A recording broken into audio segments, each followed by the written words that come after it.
नमस्कार साथियों, स्वागत है आप सभी का।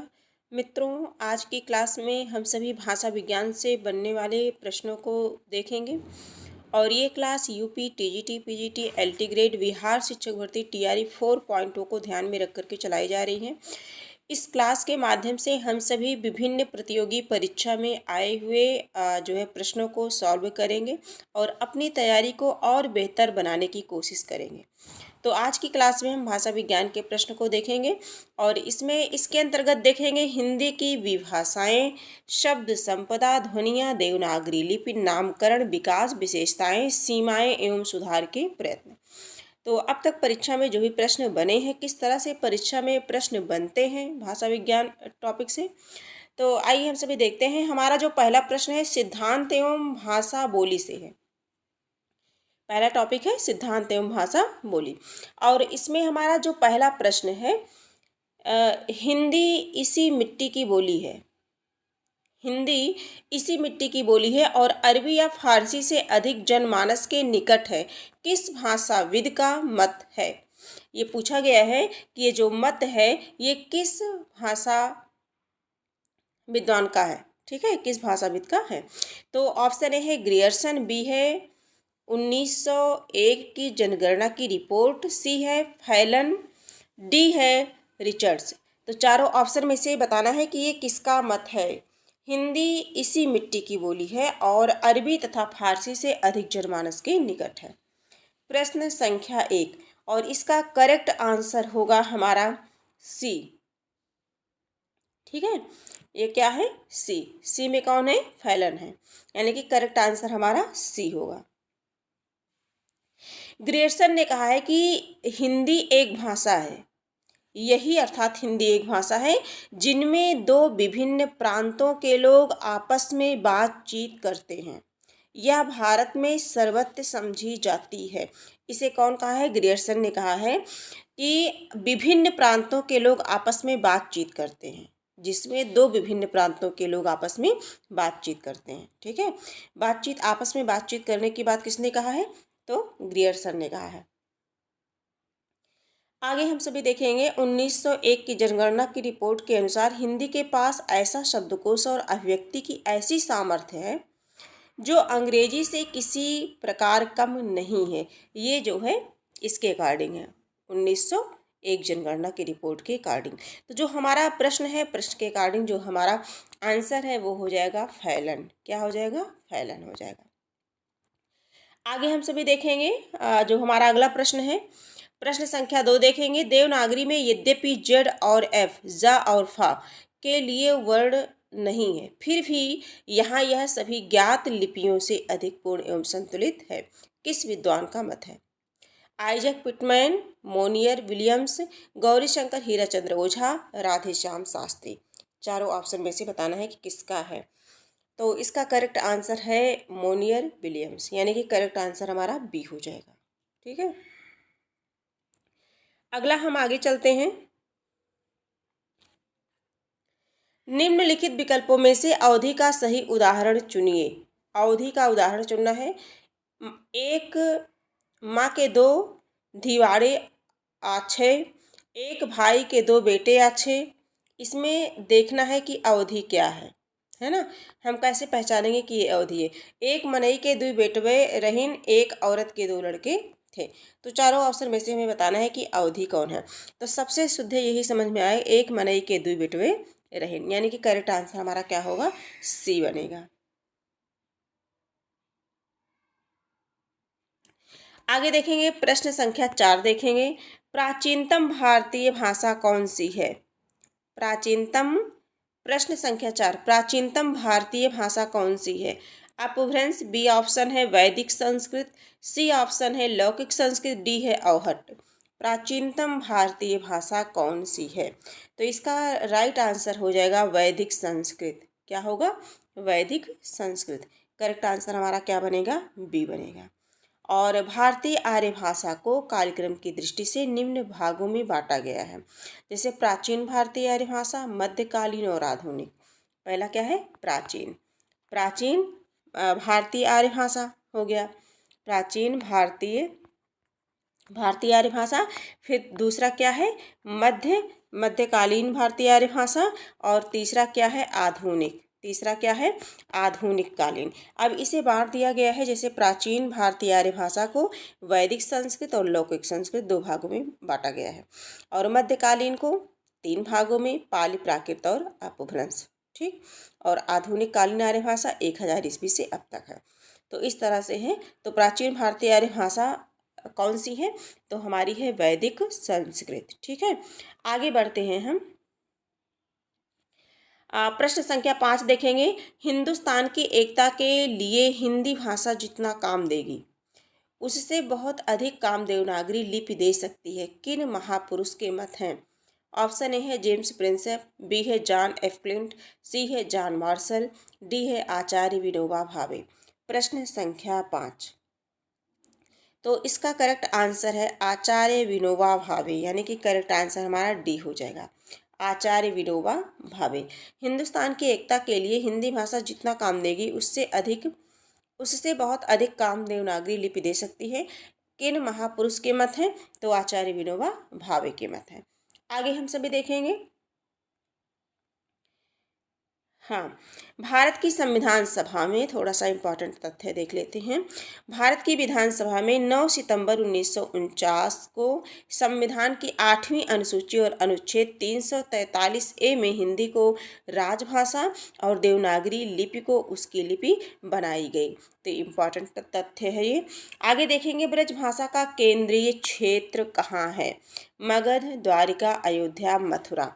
ब्रजभाषा का, है ना। तो प्रश्न संख्या 6 है, इसका करेक्ट आंसर हो जाएगा मथुरा। क्या होगा? मथुरा। करेक्ट आंसर हमारा डी बन जाएगा। अगला प्रश्न है हमारा,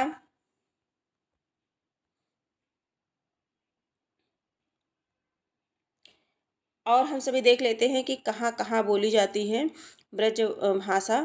थोड़ा सा देख लेते हैं। प्रश्न संख्या हमारा क्या था? प्रश्न संख्या हमारा 6 था। ब्रजभाषा आगरा, मथुरा और अलीगढ़ में विशुद्ध रूप में बोली जाती है, जबकि एटा, मैनपुरी, बदायूं, फिरोजाबाद, बरेली, गुड़गांव, ग्वालियर और भरतपुर में मिश्रित रूप से बोली जाती है। ब्रजभाषा का सर्वप्रथम प्रयोग बोली के अर्थ में अमीर खुसरो ने किया, परंतु डॉक्टर धीरेन्द्र वर्मा ने लिखा। ब्रजभाषा शब्द का पहला प्रयोग भिखारीदास ने किया। किसने लिखा है? डॉक्टर धीरेन्द्र वर्मा ने लिखा है। साहित्य में 13वीं सदी से ब्रजभाषा का प्रयोग निरंतर होने लगा। इंपॉर्टेंट तथ्य है। आगे देखेंगे जो हमारा 7 नंबर का प्रश्न है, इनमें कौन सी भाषा देवनागरी लिपि के अंतर्गत नहीं आती है? देखिए, बांग्ला हो गया, कोंकणी हो गया, गुजराती हो गया, संस्कृत। अब इसमें देवनागरी लिपि के अंतर्गत नहीं आती है। प्रश्न संख्या 7 है। तो बांग्ला जो है देवनागरी लिपि के अंतर्गत नहीं आती है। करेक्ट आंसर हमारा क्या हो जाएगा? ए हो जाएगा। ठीक है, अब इससे संबंधित तथ्य को देख लेते हैं। बांग्ला लिपि पूर्वी नागरी लिपि का एक परिमार्जित रूप है, जिसे बांग्ला भाषा, असमिया या विष्णुप्रिया, मणिपुरी लिखने के लिए प्रयोग किया जाता है। पूर्वी नागरी लिपि का संबंध ब्राह्मी लिपि के साथ है, और ये तो सभी परिचित ही हैं। संस्कृत, हिंदी, मराठी, कोंकणी, नेपाली, गढ़वाली आदि भाषाएं देवनागरी लिपि में लिखी जाती हैं। प्रश्न संख्या 8 देखेंगे, नेपाली भाषा की लिपि क्या है? कैथी, देवनागरी, गुरुमुखी, चित्रलिपि। प्रश्न संख्या 8, नेपाली भाषा की लिपि क्या है? प्रश्न संख्या 8, तो नेपाली भाषा की लिपि क्या है? देवनागरी है। क्या है? देवनागरी है। और देवनागरी लिपि का विकास कहाँ से हुआ है? तो ब्राह्मी लिपि से हुआ है। कहाँ से हुआ है? ब्राह्मी लिपि से हुआ है। संस्कृत, हिंदी, मराठी, नेपाली आदि भाषाएं ये देवनागरी लिपि में लिखी जाती हैं, और गुरुमुखी लिपि में पंजाबी भाषा लिखी जाती है। ठीक है, गुरुमुखी का अर्थ जो होता है गुरुओं के मुख से निकली हुई। गुरुमुखी का जो अर्थ होता है गुरुओं के मुख से निकली हुई। आगे हम सभी देखते हैं। ग्रीक वासियों ने भारत के लिए कौन सा शब्द प्रयुक्त किया? ग्रीक वासियों ने भारत के लिए कौन सा शब्द प्रयुक्त किया? प्रश्न संख्या 9 है। ऑप्शन ए है इंडिया, बी है इंडोनेशिया, सी है इंडानिया, डी है हिंदेशिया।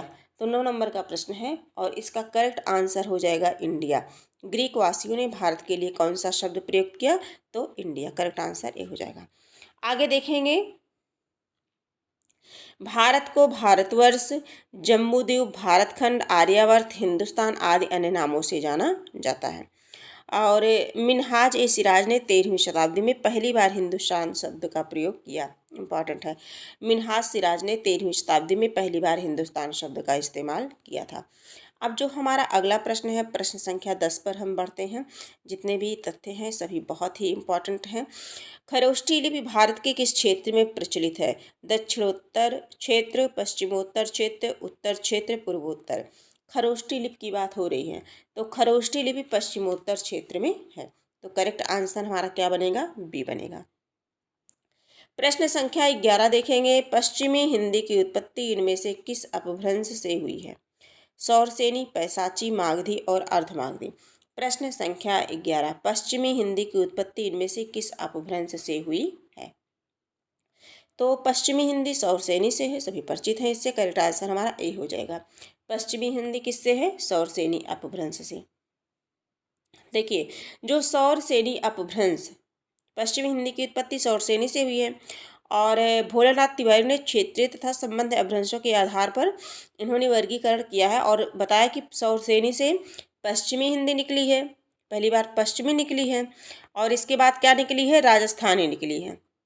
राजस्थानी निकली है, पहाड़ी और गुजराती निकली है। राजस्थानी, पहाड़ी और गुजराती, पहाड़ी और गुजराती निकली है। कहाँ से? सौरसेनी अपभ्रंश से। अब मागधी से निकली है बिहारी, बंगाली, उड़िया और असमिया। और अर्धमागधी पूर्वी हिंदी और महाराष्ट्री, मराठी, ब्राह्मण से सिंधी और पैसाची से लहदा और पंजाबी। तो आगे बढ़ते हैं हम सभी। प्रश्न संख्या 12 देखते हैं। एक भाषा के अंतर्गत जब कई अलग अलग रूप विकसित हो जाते हैं, एक भाषा के अंतर्गत जब कभी अलग अलग रूप विकसित हो जाते हैं तो उन्हें क्या कहते हैं? बोली कहते हैं। या कथन किसका है? देखिए, प्रश्न इस तरह से भी कथन पूछ लिया गया है। एक भाषा के अंतर्गत जब कई अलग अलग रूप विकसित हो जाते हैं तो उन्हें बोली कहते हैं। ऑप्शन है जॉर्ज ग्रियर्सन, बी है डॉक्टर श्याम सुंदर दास, सी है आचार्य नरेंद्र शर्मा, डी है डॉक्टर भोलानाथ तिवारी।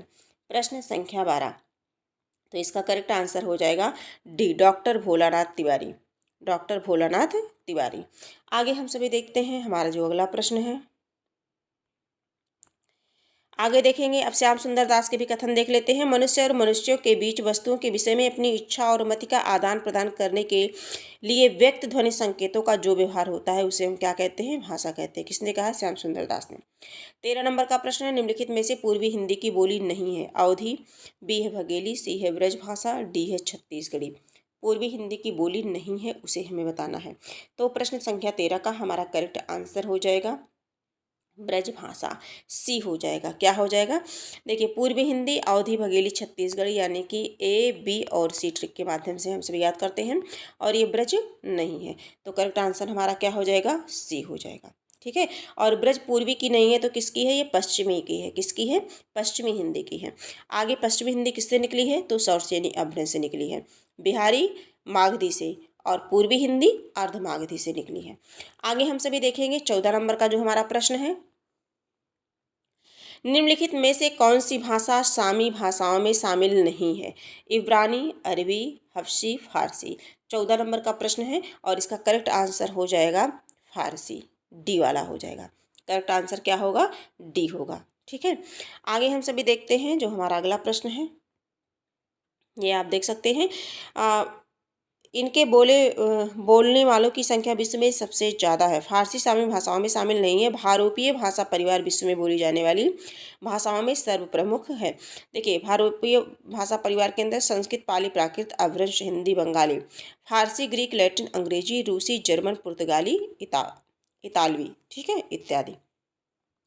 15 नंबर का प्रश्न है, कूट का प्रश्न है, इसे मिलाना है, हम सभी को मिलान करना है। तो देख लेते हैं। राष्ट्रपति आदेश, संसद की राजभाषा समिति के सुझाव, राजभाषा अधिनियम, संकल्प, इसे हमें जो है मिलाना है। तो इसका जो है राष्ट्रपति का आदेश 1955 है। तो 1955 के किस में है? बी में है। तो सबसे पहले 2 हो जाएगा, तो सबसे नीचे वाला 2 है, तो हमारा ये डी वाला ऑप्शन सही होगा। लेकिन राष्ट्रपति 1955 हो गया।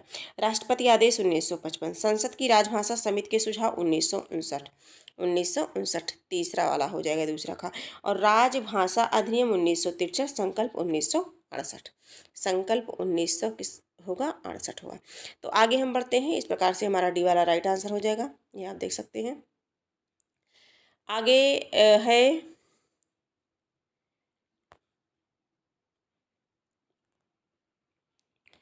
ये देख सकते हैं आप, संकल्प 1968 संविधान के अनुच्छेद 343 के अनुसार संघ की राजभाषा हिंदी रहेगी। संघ की राजभाषा हिंदी रहेगी। उसके अनुच्छेद 1951 के अनुसार हिंदी भाषा का प्रसार, वृद्धि करना, उसका विकास करना, ताकि वह भारत की सामाजिक संस्कृति के सब तत्वों की अभिव्यक्ति का माध्यम हो सके। ये क्या है, संकल्प था 1968 ईस्वी। आगे देखेंगे 16 नंबर का प्रश्न है, ये भी मिलान करना है।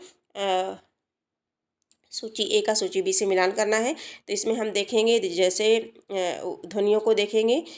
ओष्ठ है, पाफा बाभा, तो पा कहाँ है, 2 हो जाएगा, 1 का 2, यही वाला सही है क्योंकि किसी ऑप्शन में नहीं है, लेकिन हम पूरा मिला लेते हैं। 16 नंबर का दंत, ताथा दाधाना, ये दंत हो गया। ता और कंठ, कंठ काखा गाघा, ये गा हो गया। इच वैशा नाम तालु, ये ताल हो गया। ठीक है, इस तरह से आगे हम देखेंगे 17 नंबर के प्रश्नों को। कामता प्रसाद गुरु के अनुसार निम्नलिखित का हिंदी भाषा की उत्पत्ति के अनुसार सही क्रम है। सौरसेनी बी है, नागर अपभ्रंश सी है, पश्चिमी हिंदी डी है, मतलब चौथा है वर्तमान हिंदी। अब ये भी इसमें इनके अनुसार देखना है कि कौन सा सही है, 1 2 3 करके क्रम में है। तो 17 नंबर का जो प्रश्न है इसमें हो जाएगा जैसे क्रम से होगा, सौरसेनी, नागर अपभ्रंश, पश्चिमी हिंदी, वर्तमान हिंदी। ठीक है, देखिए कामता प्रसाद गुरु के अनुसार हिंदी भाषा की उत्पत्ति का सही क्रम 1 2 3 जैसे इसमें दिया गया है, सेम यही है। आगे हम देखेंगे तो जो हमारा करेक्ट आंसर हो जाएगा इसमें 1 2 3 4 यानी कि पहला हो जाएगा। आगे हम सभी देखेंगे हमारा जो अगला प्रश्न है, अवहट्ठ में शिक्षा शब्द के लिए कौन सा रूप मिलता है। अवहट्ठ में शिक्षा शब्द के लिए कौन सा रूप मिलता है। शिक्षा, शिक्षा, शिक्षा और सिख। तो 18 नंबर का जो प्रश्न है इसका करेक्ट आंसर हम सभी को देना है, सी हो जाएगा। क्या हो जाएगा, अवहट्ठ में शिक्षा हो जाएगा, शिखा, शिक्षा। ठीक है, तो इसका करेक्ट आंसर इसका सी हो जाएगा। 19 नंबर के प्रश्न को देखते हैं। प्रश्न संख्या 19, प्रश्न संख्या 19, अपभ्रंश की उत्तरकालीन अवस्था का नाम है। संस्कृत, प्राकृत, पाली, अवहट्ठ। अपभ्रंश की उत्तरकालीन अवस्था का नाम है। तो अपभ्रंश की उत्तरकालीन अवस्था का नाम क्या है, अवहट्ठ है। क्या है, अवहट्ठ है। तो इसका करेक्ट आंसर क्या बनेगा, डी बनेगा। ठीक है, देखिए संस्कृत, पाली, प्राकृत, अपभ्रंश, फिर क्या होता है, अवहट्ठ। संस्कृत, पाली, प्राकृत, अपभ्रंश, फिर क्या आता है, अवहट्ठ। तो करेक्ट आंसर हमारा क्या बनेगा, डी बनेगा। 20 नंबर का प्रश्न है, राहुल शंकरत्यायन ने खड़ी बोली को नाम दिया है। हिंदुस्तानी, बी है खड़ी बोली, सी है कौरवी, डी है मानक हिंदी। 20 नंबर का प्रश्न है, तो राहुल शंकरत्यायन ने खड़ी बोली को कौरवी नाम दिया है। कौरवी कहाँ है, सी ऑप्शन में है। तो हमारा राइट आंसर क्या बनेगा, सी बनेगा। ठीक है, और ईश्वर चंद्र गुप्त ने ब्रजबुली कहा है, बांकीदास ने डिंगल कहा है, ग्रियर्सन ने बिहारी कहा है, रेमंड ने भोजपुरी कहा है। किसे जो है खड़ी बोली को, है ना। और खड़ी बोली को कौरवी नाम किसने दिया है, राहुल शंकरत्यायन ने दिया है। मोस्ट इंपॉर्टेंट प्रश्न है। प्रश्न संख्या 21 देखेंगे हम सभी। पूर्वी हिंदी की बोली नहीं है, बघेली, बुंदेली, अवधी और छत्तीसगढ़ी। 21 नंबर का प्रश्न है। तो अवधी, बघेली, ABC, अवधी, बघेली, छत्तीसगढ़ी, यानी कि बुंदेली नहीं है ना, बुंदेलखंड में बोली जाती है। हमीरपुर, झांसी, जालौन, है ना, तो ये नहीं है, बुंदेली नहीं है। करेक्ट आंसर हमारा बी बनेगा। आगे देखेंगे 22 नंबर का प्रश्न है, पूर्वी हिंदी का विकास किससे हुआ। सौरसेनी से, मागधी से, अर्धमागधी से, खस से। पूर्वी हिंदी का विकास किससे हुआ। तो पूर्वी हिंदी का जो हमारे विकास हुआ वो किससे हुआ, अर्धमागधी अपभ्रंश से हुआ। पूर्वी हिंदी का विकास अर्धमागधी अपभ्रंश से हुआ। तो आगे हम सभी देखेंगे, हमारा करेक्ट आंसर सी हो जाएगा। और जो हमारा अगला प्रश्न है, प्रश्न संख्या 23 देखेंगे। Most important, very most important question है। संघ की राजभाषा हिंदी और लिपि देवनागरी होगी, यह संविधान के किस अनुच्छेद में उद्धृत है। संघ की राजभाषा हिंदी और लिपि देवनागरी होगी, यह संविधान के किस अनुच्छेद में उद्धृत है। तो ये 4 ऑप्शन है हमारे सामने और इसमें बताना है किस अनुच्छेद में है ये। तो ये करेक्ट आंसर इसका हो जाएगा 343। करेक्ट आंसर क्या बनेगा 343। और बहुत इंपॉर्टेंट क्वेश्चन है, आप देख सकते हैं प्रत्यक्ष रूप से कितनी बार परीक्षा में पूछा गया है, ये आप देख सकते हैं कितनी बार परीक्षा में पूछा गया है। और इसे थोड़ा सा स्पष्ट कर लेते हैं हम सभी, है ना। जितनी बार रिवीजन करेंगे हमारे लिए उतना ही ये लाभप्रद होगा। और ये सारे क्वेश्चन बार बार रिपीट भी होते रहते हैं। संविधान के अनुच्छेद 343 में यह उद्धृत है कि संघ की राजभाषा हिंदी और लिपि देवनागरी होगी तथा अंकों का रूप क्या होगा, अंतर्राष्ट्रीय होगा। 46 में है जो है एक राज्य और दूसरे राज्य के बीच, किसी राज्य और संघ के बीच पत्राधिकी राजभाषा। 47 में है किसी राज्य की जनसंख्या के किसी एक भाग द्वारा बोली जाने वाली भाषा के संबंध में विशेष उपबंध। 48 में है उच्चतम न्यायालय और उच्च न्यायालयों में और अधिनियमों, विधेयकों आदि के लिए प्रयोग की जाने वाली भाषा। 24 नंबर का प्रश्न है खड़ी बोली हिंदी का विकास किस अपभ्रंश से हुआ। तो खड़ी बोली हिंदी का विकास किस अपभ्रंश से हुआ, प्रश्न संख्या 24। ठीक है, तो ये सौरसेनी अपभ्रंश है। करेक्ट आंसर ए हो जाएगा। 25 नंबर का प्रश्न है, ये देख सकते हैं आप सभी थोड़ा सा ग्राफ के माध्यम से। सौरसेनी से पश्चिमी हिंदी निकली, खस से पहाड़ी हिंदी निकली, अर्धमागधी से पूर्वी हिंदी, मागधी से बिहारी हिंदी, ठीक है, और पैसाची से पंजाबी और लहदा। 25 नंबर का प्रश्न है जो इस क्लास का आखिरी प्रश्न है। पाली में प्राकृत का जो रूप था उसका विकास इनमें से किन 3 शाखाओं में हुआ। चारों ऑप्शन में से बताना है कि किन से हुआ। पाली में प्राकृत का जो रूप था उसका विकास इनमें से किन शाखाओं में हुआ। तो सौरसेनी, मागधी और महाराष्ट्री, इसका करेक्ट आंसर क्या बनेगा, सौरसेनी, मागधी और महाराष्ट्री। ठीक है, तो आज की क्लास में बस इतना ही। और इनमें थोड़ा सा है, हम सभी देख लेते हैं इसे। भारतीय आर्य भाषाओं के कालक्रम को मोटे तौर पर 3 भागों में बांटा गया है। ये देख लेते हैं, हमारे लिए बहुत ही जरूरी है। 3 भागों में बांटा गया है। प्राचीन भारतीय आर्य भाषा 1500 ईसा पूर्व से 500 ईसा पूर्व तक, मध्यकालीन भारतीय आर्य भाषा 500 ईसा पूर्व से 1000 ईस्वी तक, आधुनिक 1000 ईस्वी से अब तक। ये मोस्ट इम्पॉर्टेंट है, बिल्कुल बेसिक, एकदम न्यू है ये, इतना तो सभी को पता होना चाहिए। मध्यकालीन भारतीय आर्य भाषा काल में 3 भाषाएं सम्मिलित हैं, पाली, प्राकृत और अपभ्रंश। और पाली का समय 500 ईसा पूर्व से 1 ईस्वी तक, 1 ईस्वी से 500 ईस्वी तक,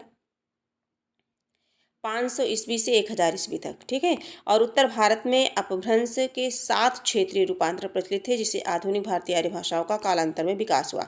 अब ये भी यहाँ से भी प्रश्न बहुत बनते हैं, इंपॉर्टेंट है। देखिए, सौरसेनी अपभ्रंश से क्या निकला है, पश्चिमी राजस्थानी गुजराती, पैसाची से पंजाबी लहदा, ब्राचड़ से सिंधी, खस से पहाड़ी हिंदी, और महाराष्ट्री से मराठी, अर्धमागधी से पूर्वी हिंदी, और मागधी अपभ्रंश से बिहारी, बंगला, उड़िया और असमिया। ठीक है, आगे देखेंगे प्राकृत भाषा के प्रमुख पांच भेद हैं प्राकृत भाषा के। सौरसेनी प्राकृत, पैसाची, महाराष्ट्री, अर्धमागधी और मागधी। ये बहुत इंपॉर्टेंट है। आज की क्लास में हम लोगों ने भाषा विज्ञान से संबंधित 25 प्रश्नों को देखा, और इन 25 प्रश्नों के साथ साथ इनके आसपास से जो भी बनने वाले प्रश्न थे उन्हें भी हम लोगों ने देखा, उनके महत्वपूर्ण तथ्यों को हम लोगों ने रिवीजन किया।